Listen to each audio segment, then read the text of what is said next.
People always ask me, what's the best drink you've ever had? What's your favorite drink? It's a tough one to answer, but this episode is about my 3 favorite rum drinks. My 3 favorites. Yes, these are them. I'm going to stick with it. These are my 3 favorite rum drinks.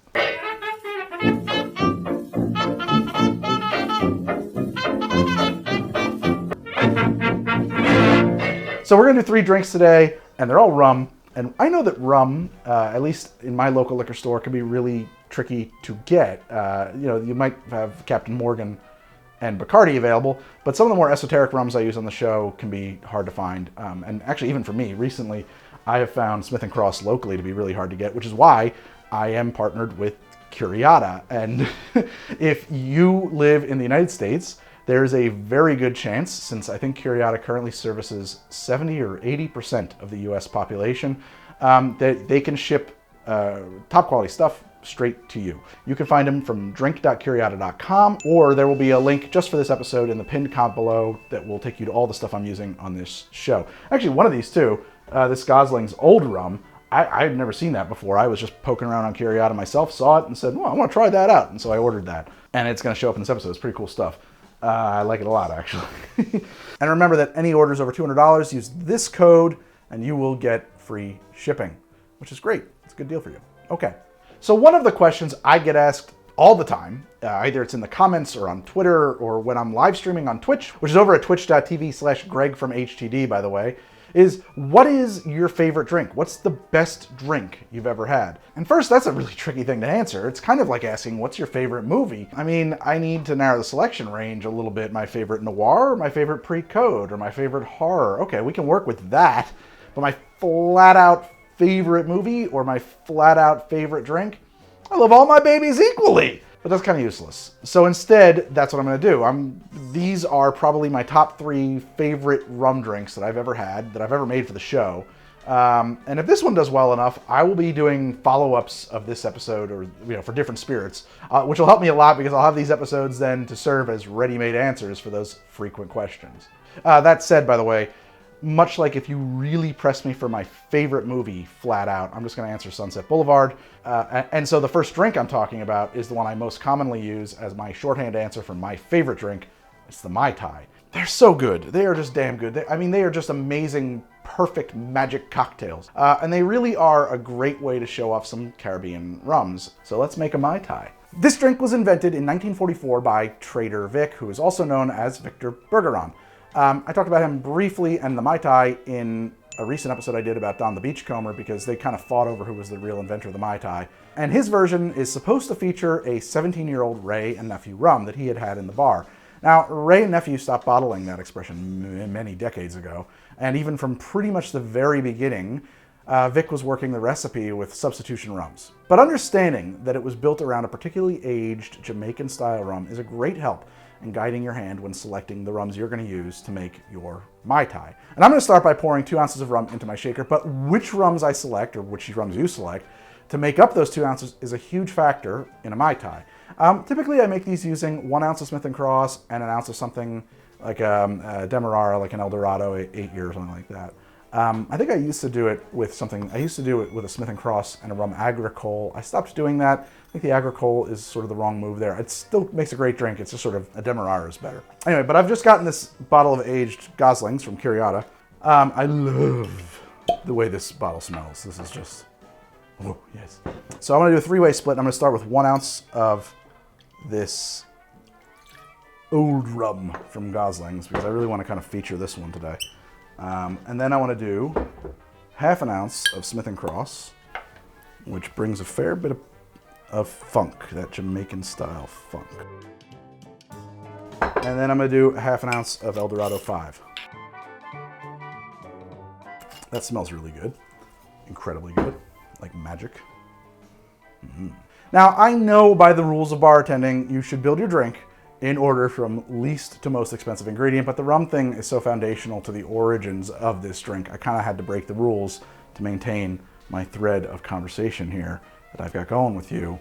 I didn't want to start talking about this old this old Ray and Nephew, the 17-year-old Ray and Nephew, and then say, but first we need to cut some lime. But first, I do need to cut a lime. I need to cut a lime in half, and I need the 1 ounce of lime juice. And these are kind of diminutive limes. It may take more than one to do the job, so I'm just going to actually assume it will and cut 2.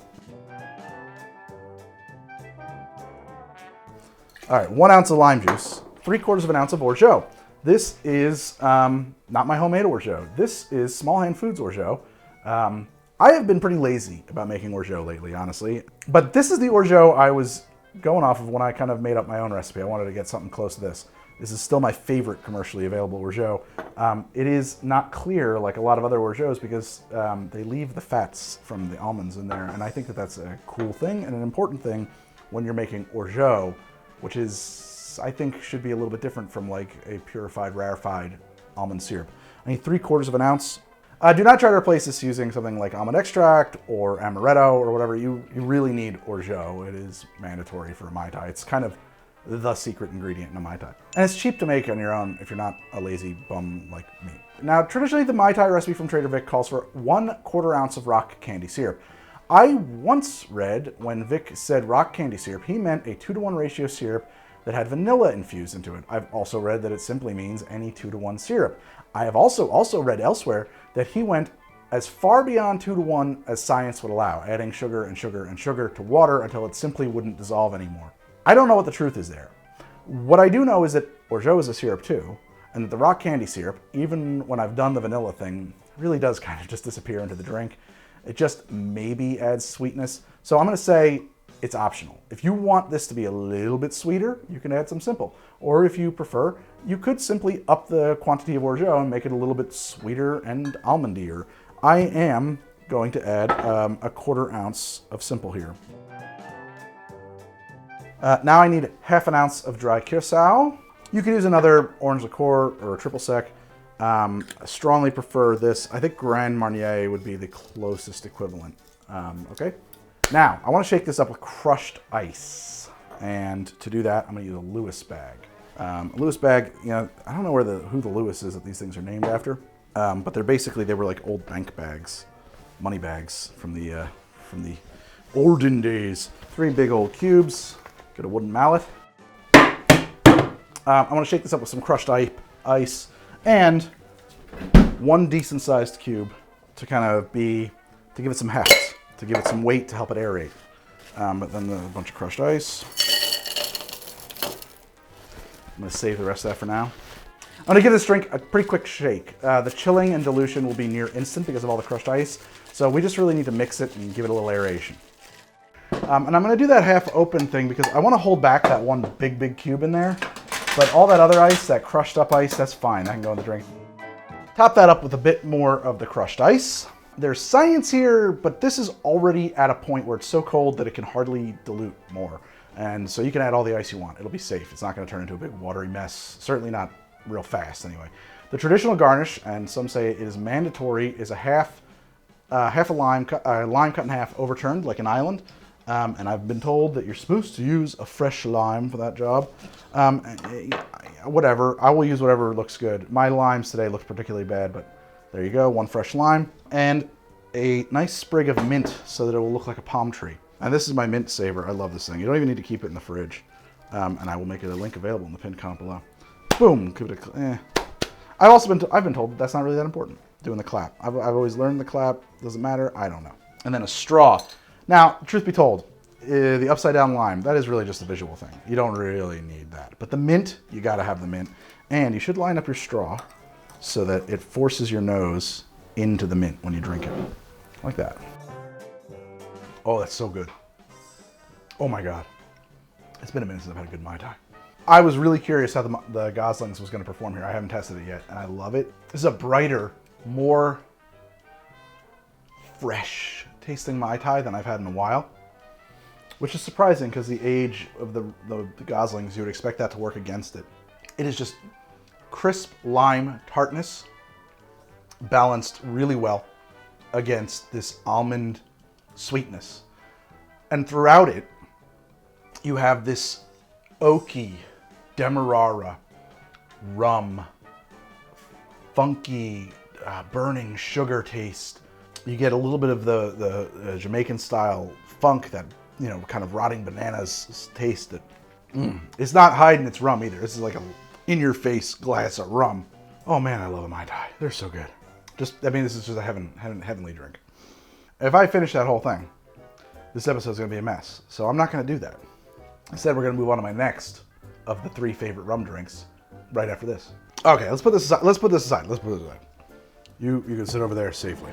So the next of my rum favorites from the years of making the show I've had is the El Presidente. And even though I don't make these drinks nearly enough, I am still blown away by the experience I had when I shot this episode years ago. It was just some kind of absolute magic that happened in that glass. That drink is one of the finest things I've ever ingested. And this is the drink, by the way, that's similar to a Manhattan, or even maybe a rum Martinez. I think if you fancy yourself more of a whiskey cocktail drinker, this one might be a really good entry point to the world of rum for you. So let's make the drink. To make this drink, you're going to need your mixing glass, and you will start with a little grenadine, typically about 1/8 of an ounce or a bar spoon. It's really just a touch of grenadine. It shouldn't really affect the actual flavor of the drink. It's more, I think, just about adding a little blush to it. So now I need 1/4 ounce of the dry Curaçao. Now I used 1.5 ounces of Lillet Blanc here when I made this drink way back, and I stand by that after all these years. This drink was, as I said, magic, and I think that's a big part of why. But if you look up other recipes online, you're going to see drinks calling for vermouth, and maybe even dry vermouth. But that's not right. You want a Blanc vermouth, which is a clear white vermouth that is somewhat sweetened, like a red style. The Lillet fits that category, which is why it works. So 1.5 ounces of Lillet Blanc will be great here. Now you need 1.5 ounces of rum, and obviously if there was ever a drink that called for Cuban rum, this is it. But if you don't have access, like me, I don't think a Demerara style rum would be too wrong. But in my case, I'm actually going to use Plantation 5-year. I think Plantation 5-year, I was originally, when I was going to do this episode, I was going to do it with a Demerara. But I think the Plantation, I didn't think I had any left, is the better choice. So Plantation 5-year is going to be excellent. 1.5. Delicious rum. I'm going to crack some ice into that. Just stir that up till it's cold. And strain that into a coupe.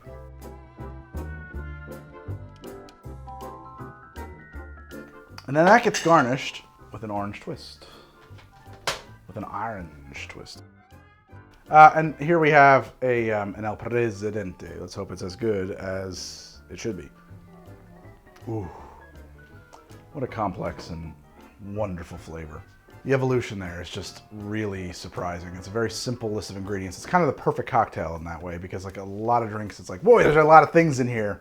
And that's how you get evolution. I am pretty guilty of maximalism myself in my own designs because I am not a master. But this drink, there is truly nothing left to remove. You know, it's just got everything it needs in it. That great, you know, expression. A thing isn't done when there's nothing left to add. It's done when there's nothing left to take away. This is it. The Lillet brings this woodiness, like a sweet, mildly sweet woodiness to it. That is, when paired with the right rum, really kind of something magical. The whole thing contributes to this very lovely mouthfeel. That orange aroma and a little bit of taste that gets into the drink from it. The whole thing works together so well. And there it is. There's the El Presidente, as good as it ever was. Absolutely one of my favorites. A very elegant rum drink too. It's one of my favorite things about it too. It's a stirred rum drink. There's not a tremendous number of those that are supremely popular. It's lovely. It's just a wonderful way to showcase a good rum, and the right rum as well. And my third, but hardly my least favorite rum cocktail is a Caipirinha. Is a Caipirinha a rum drink? I'm sure I will ruffle some feathers by asserting that cachaça is rum, but it's distilled from sugarcane. That's kind of rum. It's a specific style of rum, no doubt, kind of like a rum agricole. And you must use cachaça for this drink to be a Caipirinha. My favorite is my beloved Nova Fogo Silver. This stuff is divine. It's so good. I almost made my number 3 one on this list, the daiquiri, and in truth, I probably do drink more daiquiris than caipirinhas, but that's because my wife likes daiquiris and I'm very lazy. I have yet to convince her that caipirinhas are the true one love of the universe. I love caipirinhas. It's a drink I rate extremely highly, which is why it's right here in my top 3 rum drinks. Start making this drink by taking a lime and cutting it into eighths. And I mean, I guess there's no rule about that, but eighths fit better in the glass, right? And then in the middle of a lime, there's this white shaft that runs through it. It's the pith. You'll find that all the way around the peel too, but certainly you'll find it in the middle. You know, I have been told since making my cachaça video that your best bet is to pull that out or to cut it out of your lime because it is bitter. That is true of the pith of any citrus fruit. You'll appreciate the results. Take your eighths, put them into the glass you're gonna mix it in. Boom, like so. Okay, muddle it a bit. You know, this isn't rocket science. You just wanna squeeze out that lime juice, get some little oil from the peel, all of that good stuff, mash it up. I do. I think some people probably don't. I do. I'm gonna add 2 heaping bar spoons of plain white sugar. 1, 2. I don't mind mine to be a little sweet even. Maybe I'll do 3. I'll tell you what too. A lot of times I make these with simple syrup. There's really no rules here. I actually used to think that the sugar was mandatory. I was told by a number of Brazilian folk after I made mine that like you could do it with white sugar or simple syrup, whatever you like.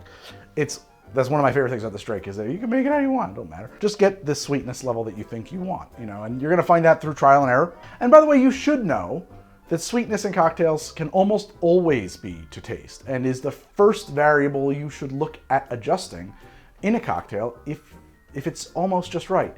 You know, if this drink is just almost perfect, but you can't get the different nuances from it, believe it or not, adding a little more sweetness will help. Or this drink would be better if it was less sweet, make it again with less sweetness. First thing, if you're gonna modify a cocktail to your own tastes, I would look at adjusting how much sugar you add or subtract to it, right? That's the first variable. After that, I'm gonna add 2 ounces of cachaça. I'm gonna use 2 ounces of Novo Fogo. And I'm gonna pour that straight on top of all of that. And now I'm gonna crack some ice over that. And then shake it up.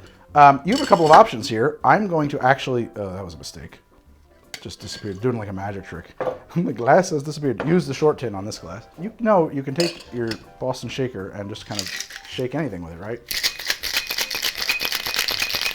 Do I always shake these? No, I usually stir them actually, but I also usually make them with simple syrup, honestly, when I'm not doing the show. Here, I'm trying to go the traditional route, I think, and do it with sugar. So I think it's better off shook. Is all the sugar gonna dissolve? Nah, probably not. Pour it back in. Boom. Caipirinha. Is it caipirinha or caipirinha? I don't know. I don't speak Portuguese, but I would love to go to Brazil. That is a scrumptious drink. God, I love that. Oh my God. These are so good, so refreshing. And what makes it, because you might notice that's very close to a daiquiri. First off, it's not because it's textural. A daiquiri, unless you're talking about a blended daiquiri, which is a different thing. Daiquiri is an up cocktail. It's a sour, it's shaken.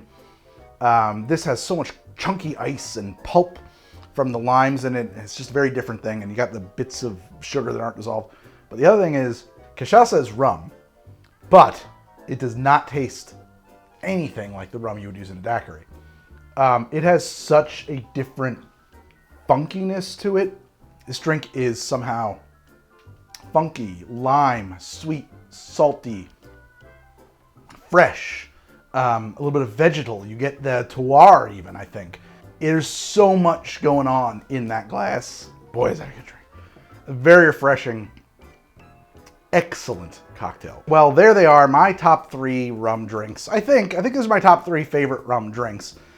And I think that they're gonna fit different tastes too, which is handy because they fit my different moods. You know, you've got straight up tiki, delicious Mai Tai, very refined cocktail for like a smoky cocktail bar. They're not smoky anymore, but whatever.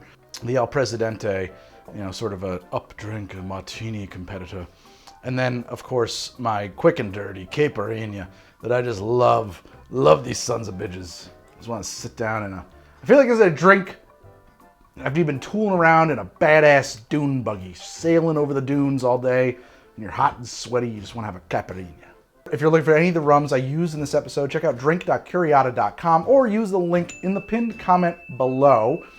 We're shipping to 28 states in the United States, and that represents, I think, 70 or 80% of the US population. So it's a really good chance you are in the Curiata service area. I'm very happy, very proud, very thrilled about that partnership. just because so often so many people ask me, where can I get this? Where can I get that? Now I finally have an answer. I'm just so happy to have that. Of course, it is not an answer that works for everybody. I mean, there's nothing I can do about that, but it's something. I'm on Twitter at HowToDrink. I'm on Instagram at HowToDrink. I'm now on TikTok at Greg from HTD.